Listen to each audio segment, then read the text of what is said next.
Welcome to the School of Law at the University of Limerick. This is video 3 of our 5-part series. The topic of this video is legal research. So the topic that we will cover in this video 3 is a short introduction to legal research. Now, legal research is a huge topic which we're not going to cover in total in this video. What I'm hoping this video does is give you access to supports and resources to help you to engage with legal research as you start your time here in the School of Law at UL.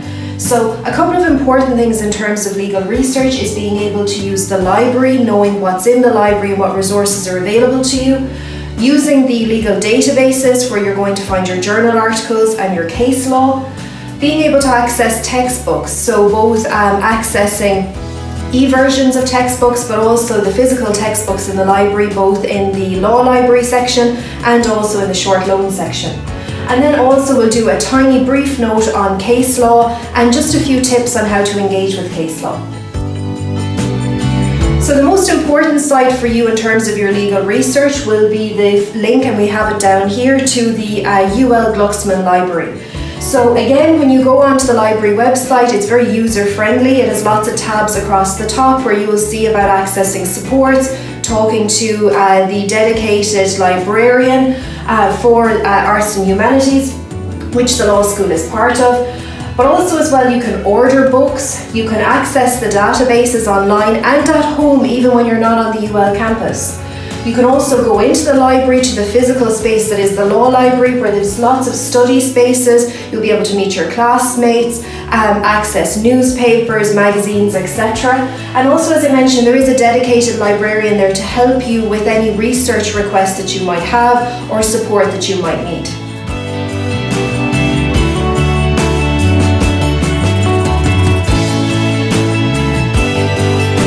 So a question you may have is, where can I find the books and articles on my module reading list? So for every module that you will study in UL, you will get a course outline, which we talked about in a previous video. On that course outline will be a recommended reading list. As part of that reading list, there will be a mixture of textbooks, links to newspaper articles, case law, but also journal articles. The first one I'll talk about is accessing books. So again, books in the library will predominantly be in the law section in the library. When you go into the library physically or you go on the library website, there is a Google type search engine there, so it's the library catalogue, and you can type in the name of an author, you can type in the name of a book, and it will tell you what shelf number the book is in and also what floor of the book you will find it on. Also as well, you will be able to access books in the short loan section. So the short loan section is on the ground floor of the library. The reason some of the law books are in the short loan section is because they're very, very popular. So if a book says that it's in short loans, it means that you can only take it out for maybe 3 hours or for 1 day. Again, be careful that you return those books on time because your classmates will be looking for them. Other books that are not in short loans, you can keep for much longer. Also as well, just to say, there's lots of e-versions of the books now which are available on the library website, so do make sure to check. Even if the physical copy of the book isn't there, you might be able to access an e-version of it. Another thing you're going to have to look up a lot for the next 4 years in law school are journal articles. So these are written again by academics and practitioners.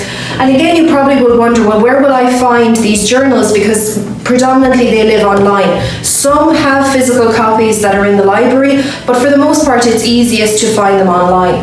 Again, you go to the library website, which we started off talking about, and you go to the databases tab. And when you go to the databases tab, the law databases that you might find useful will be ones such as Lexis, Westlaw.ie, which is the Irish version of Westlaw for Irish case law, Irish journals. Then Westlaw UK, again for UK journals and UK cases. Then also Hein Online, which has had a lot of international material on it. And then Justice as well. Again, on your reading list, you will have the name of the journal, you will have the author, the year number it was published, the page number, etc. So you will have all the information you need. And all you'll simply have to do when you go on to Lexis, for example, is type in the author's name or the name of the article. Again, you can save the article or you can print it, the choice is yours.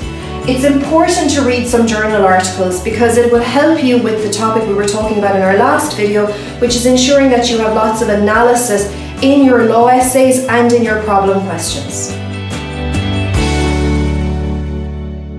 So another really important question you may have is, how do I find a case? So when we talk about case law, we're talking about cases taken by regular people like you and like me, where something has happened in our lives and we feel that we need access to justice. So it could be a case that has gone to the High Court, it could be a case that's gone to the Supreme Court.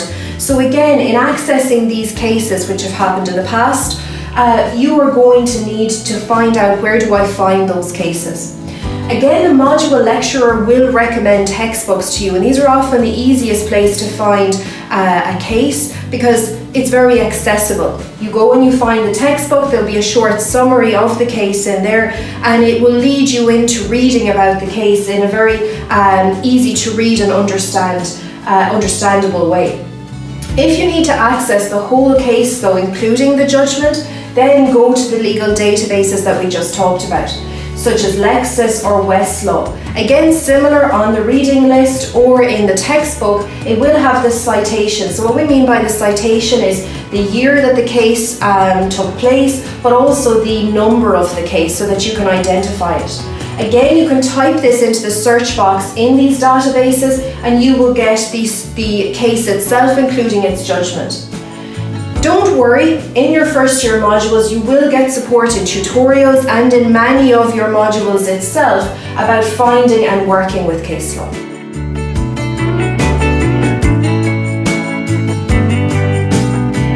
Following on from our last question, you might ask, in an exam, how do I talk about a case? Because if you find a case on the legal databases, it can often be lots of pages.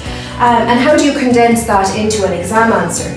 The first tip I can give you is there's no need to learn off the citation number or the year number of a case. It's more than enough to know the name of the case, and that's what you will mention in your exam answer. It's important to know the facts of the case, particularly for, say, a problem question where you will be applying the law, so it's helpful to know what was the background to the case. However, it is more than enough to write a few sentences about the facts of a case in an exam question. You have a finite amount of time in an exam, and even in an essay that you might prepare as part of continuous assessment, you don't want to spend too much time describing the facts of a case. What's really important to do though, and what it is worth spending your time on in both an essay as part of continuous assessment and in the exam, is to understand the judgment, to discuss the judgment, and then to question things like, why did the judge decide as he or she did, or the jury possibly? What were the factors that may have led them to make the decision that they did? What was the evidence that was provided? What was the test that was used? What was the test that was developed in this particular case? What was the impact of the case? Or how was the law applied in the case? This is the most important thing to take when you are analysing a case.